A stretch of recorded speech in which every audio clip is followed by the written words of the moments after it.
Have you ever had a boss who thinks he's the funniest person in the room, but everyone else is just trying not to cringe? That's exactly what The Office gives us in its very first episode. Today, we're reviewing the opening of episode 1 and talking about why this awkward introduction became one of the most iconic starts to a sitcom. Right from the beginning, the show tells us this isn't a normal workplace comedy. Instead of laugh tracks and exaggerated jokes, everything feels like a real documentary with cameras following ordinary office workers through their daily lives. The first major scene starts with Michael Scott trying to teach Jim Halpert how to make a successful sales call. Michael acts like he's a master salesman, full of confidence and ready to show Jim how it's done. But almost immediately, everything goes wrong. He misunderstands the person on the phone, makes an awkward comment, and still ends the call acting like it was a complete success. That's what makes Michael Scott so entertaining. He never realizes when he's embarrassing himself. After that, Michael proudly gives the camera a tour of the office. He introduces everyone like they're part of his perfect kingdom. He even jokes about Pam, the receptionist, in a way that makes everyone uncomfortable except himself. It's clear that Michael genuinely believes he's making people laugh, even though the reactions around him tell a completely different story. One of the funniest moments comes when Michael talks about the facts from corporate.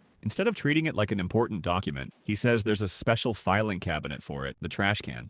He laughs at his own joke while everyone else just stares at him. It's awkward, but that's exactly the kind of humor this show is famous for. The real heroes of these scenes are Jim and Pam. Jim barely says anything, but his facial expressions are priceless. Every time Michael does something ridiculous, Jim looks at the camera as if he's asking the audience, "Can you believe this guy?" Those silent reactions become one of the show's greatest strengths. Pam also deserves credit because you can tell she's completely used to Michael's behavior. She doesn't argue or overreact. She simply accepts that this is another normal day at Dunder Mifflin. We also get our first glimpse